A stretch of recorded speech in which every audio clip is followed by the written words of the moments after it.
కోరుకున్నారు. తమ్ముడు అటువైపు ఉండటంతో ఆయన కూడా ఒక వీడియో చేశారు.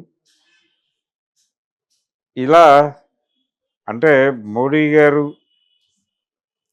ఆంధ్ర ఆంధ్ర ప్రాంతానికి ఎప్పుడొచ్చినా చిరంజీవి గారికి ఒక స్పెషల్ సీట్ వేస్తూ వస్తున్నారు.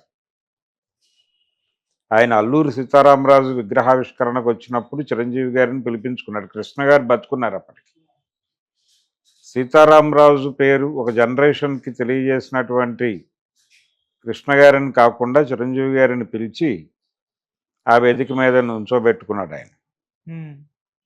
అలాగే సోము వీర్రాజు గారు ఆయన నేతృత్వంలో ఆంధ్ర భారతీయ జనతా పార్టీ నడిచినంత కాలం చిరంజీవి గారి ఆశీర్వాదంతోనూ వారి సలహాలతోనూ ఆయన పనులు చేసేవాడు.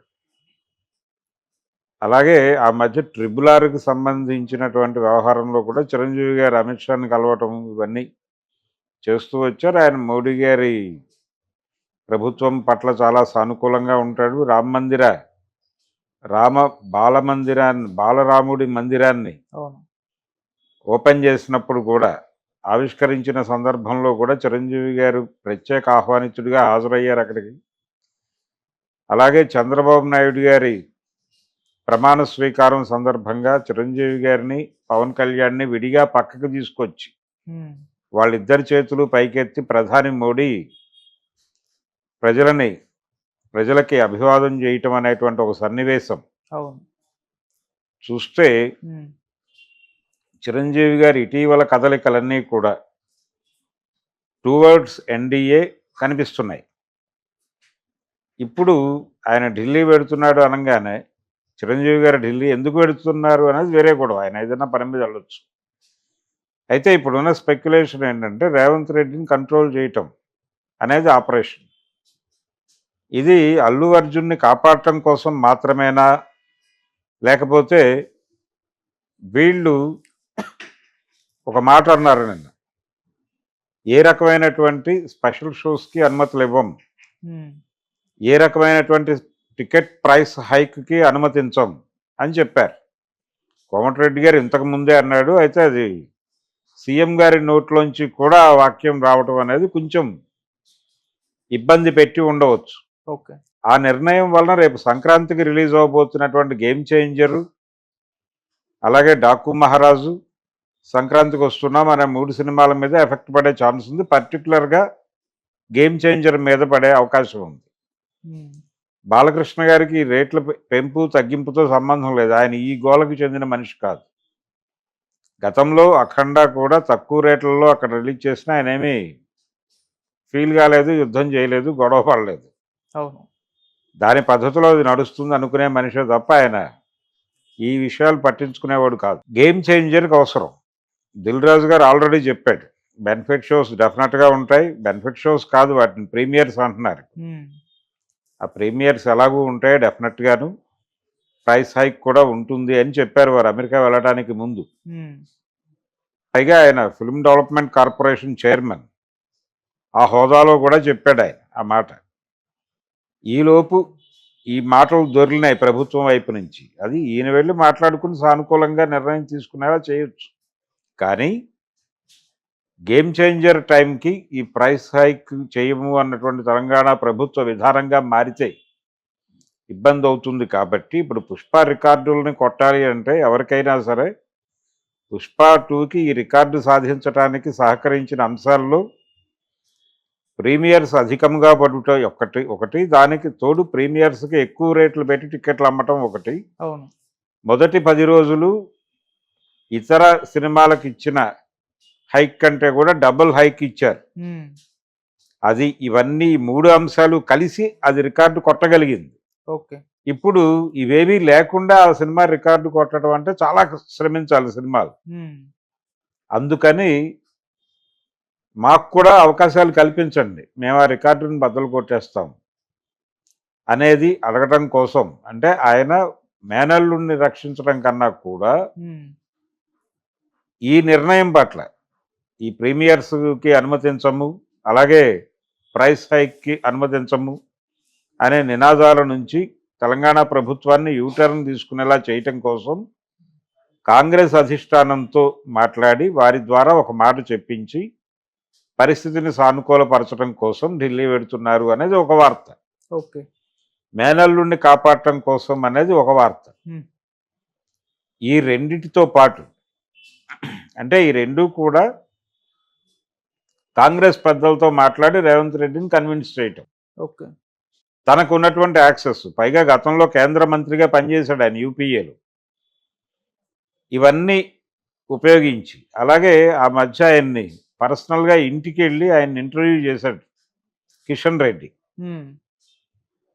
ఆ సందర్భంగా చాలా ఆత్మీయంగా మాట్లాడుకున్నారు. ఇప్పటికీ మీ డ్రైవరే నా డ్రైవరు, అంటే ఈయన చేసిన శాఖ ఆయన చేస్తున్నాడు, అదే ఆఫీస్లో నేను ఉన్నాను, ఇలా చాలా ఎమోషనల్గా ఢిల్లీ వ్యవహారాలు మాట్లాడుకున్నారు వాళ్ళు. ఓకే.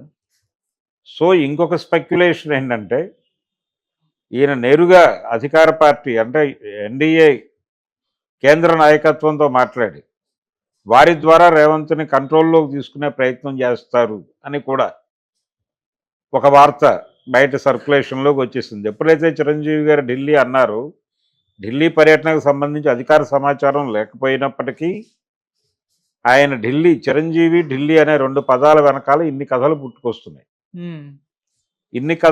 ఇన్ని కథలలో ప్రధానమైన కథలు ఇప్పుడు 2 చెప్పుకున్నాం మనం. అవును. ఇంకొక స్టోరీ ఏంటంటే తెలంగాణ ప్రభుత్వాన్ని బర్తరఫ్ చేయించేస్తారా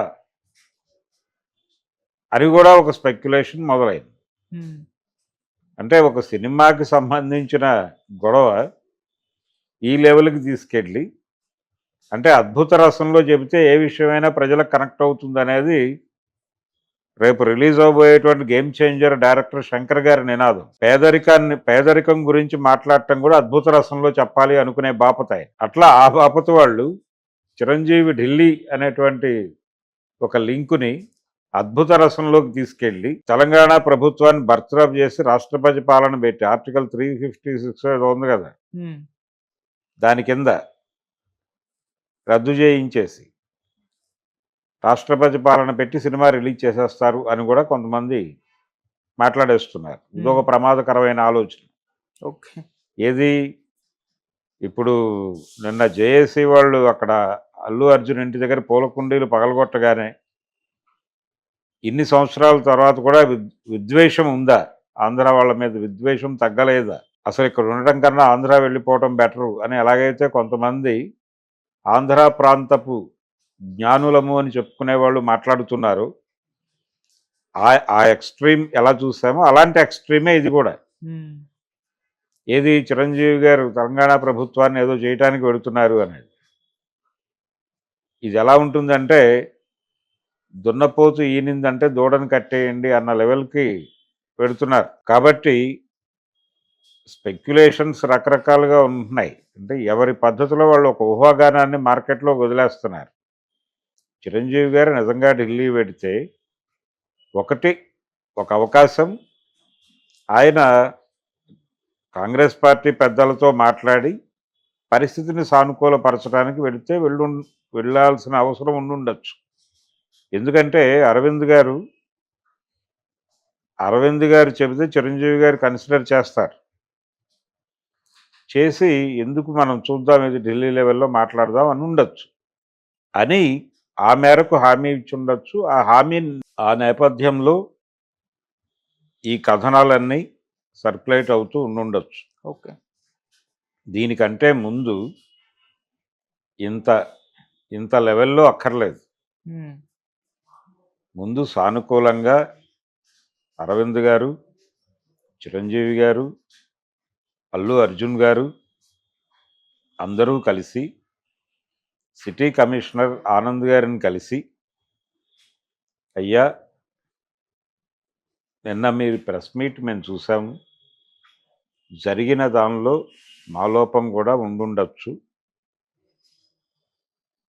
ఆ తప్పు ఏదైనా మా వైపు నుంచి జరుగుంటే అక్కడ తొక్కిసలాట ఏర్పడటం వెనకాల నా ప్రవేశము వలన ఉద్భవించినటువంటి పరిస్థితులు కారణం అయ్యుంటే అందుకు నేను బేషరతుగా క్షమాపణ చెప్పుకుంటున్నాను. అలాగే గతంలో నేను మాట్లాడిన మాటలన్నింటినీ విత్డ్రా చేసుకుంటున్నాను. ప్రెస్ మీట్లో నా మీద నా క్యారెక్టర్ అసాసిన్ చేయటానికి ప్రయత్నం చేస్తున్నారు అని చెప్పినటువంటి మాట